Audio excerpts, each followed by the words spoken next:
Well, it's time for us now to meet the new warden, and it's Andrew Tabor who has taken on the badge for the next couple of years. And I'm delighted to say that he's with us now. Hi there, Andrew. Hi there, Mark. Good to see you. Nice to see you as well. So it's a big step. You are a very busy man. We maybe talk about that later on. But is there anything in particular that you've got on your hymn sheet, so to speak, for the future of the Honourable Company? I mentioned at the installation dinner, and it was lovely to see so many people there, that I think the company is in very good shape, and it has evolved over the last 14 years or so, and is doing more things now than it was at the beginning. And I expect that evolution to happen. One thing which sort of has struck me, and indeed previous wardens before me, is that for a predominantly rural county, we don't really do a huge amount in the rural sphere, and that is something I'd quite like to bring up and hopefully develop. I think one of the things that has changed is this sense of partnership, and I know we did one of our lectures with Adam Henson, was I think with the CPRE. Is that something that you'd like to expand? Yes, partnership is key to what we do now. We can't stand alone, and no organisation can. If it's a charity or whatever, no, they can't really work in their own silo. We all have to cooperate. It's better for everybody. And of course, we've been running the Invest Mentoring project in partnership with the Community Foundation and the Cranfield Trust over the last couple of years. So that is a sign of things to come. And that really has been a great success, hasn't it? I mean, we've had I think two actually phases of it. We're now embarking on another one. Yes, we started with a pilot phase, which was really between us and the Cranfield Trust at the time, but the Community Foundation found some of the charities for us. Yeah. And therefore, the first year of Invest, the name of the mentoring project, the first year really carried on from the pilot project because we were the same partners effectively. And we mentored 13 charity leaders last year, and it's looking like 9 or 10 this year. So it's going very well. Good. Okay. Well, I think that's a great feather in your cap, and Helen Lovett's, of course, and our colleagues in those charities. So let's, if we may, turn the clock back a bit to the beginning. And where do you come from, and what were your early years like? I was Hampshire born and bred. But I followed the flag. Well, I got dragged around by the flag really because I was a nipper. So my father was in the army ever since the Second World War, and he left in 1977. So we spent time in Berlin, Washington, Paris. So a really good trip around the world as a youngster. So he left in 1977 and decided he wanted to farm.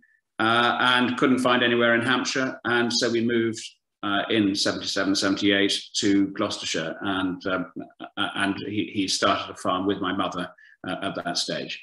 And you carry that on today. You know, you are a farmer as such, aren't you, I suppose? I am. I mean, I did my military career as well, not as long as my father.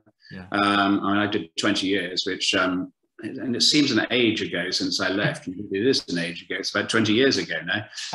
And I've farmed ever since, having gone via the Royal Agricultural College, as it was in those days, and done the short course there. And yes, I've been farming ever since.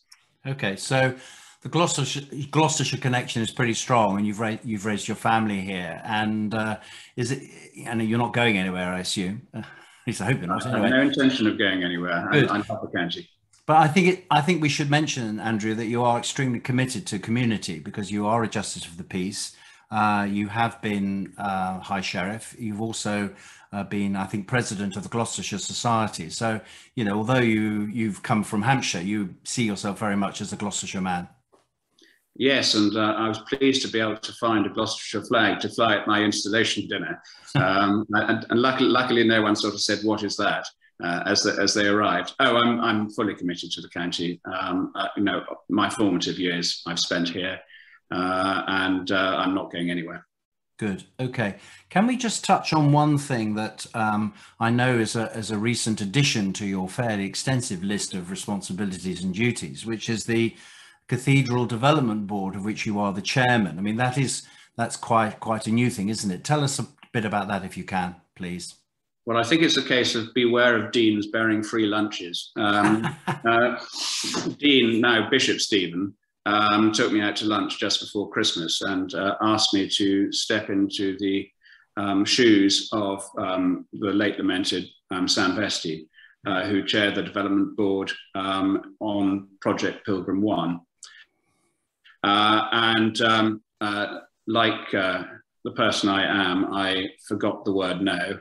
And volunteered for the guardroom. And so here I am. So basically what we're doing, we're having to raise £10 million over the next 5 years to fund the next stage of the development of Gloucester Cathedral, which includes the stonework in the cloisters and the chapter house, a lot more landscaping around the outside, the organ, and indeed refurbishing the Parliament rooms, primarily to make them accessible to everybody for whatever use they're going to be used as, whether it's training or an extension of the catering offer. So lots to do, and I'm glad that so many people, including yourself, have stepped in to assist me. Good. Well, I think it'll be a very exciting thing, and like you, I'm very pleased and honoured to be involved in that because I think it is a good thing.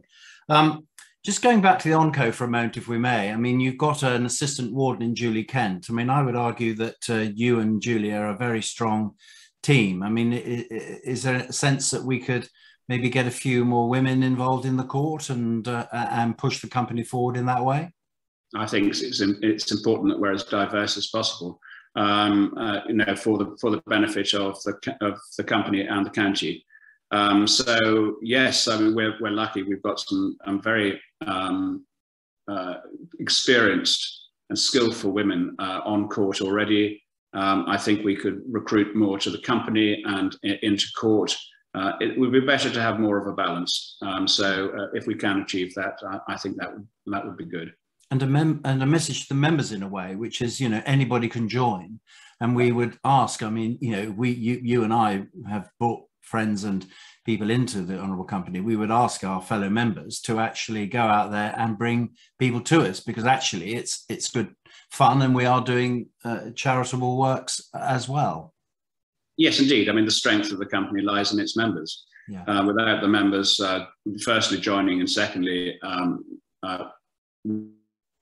really sort of working towards the objectives of the company and volunteering for the interest groups or as trustee of the charitable trust, this company would be nothing. So it is the members' company, and we must never forget that. Okay.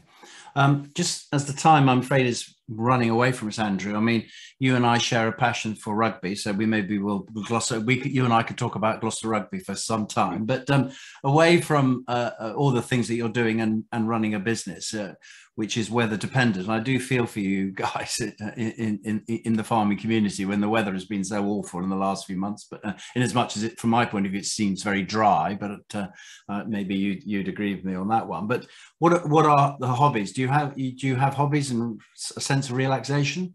Well, I do. I mean, fishing is my passion, but for Mr. Putin's efforts, I would be fishing in Russia as we speak. Yeah. But I can't imagine for a moment that I'm going to Russia in a hurry. No. Yes, I do a lot of fishing with other members of the Honourable Company as well. It's a good day or good afternoon or good evening at the riverbank. Very relaxing. There's something about water. It just makes one relax. Excellent. And if you have a fish on the end as well, even better. Yeah. We put them back, I'm sure. Oh, yes, absolutely. Good. Well, thank you very much for your time today. And on behalf of all the members, I think we wish you the very best of luck. And I feel very confident that the Honourable Company is in a very safe pair of hands. Well, I think it's very exciting, and I look forward to it.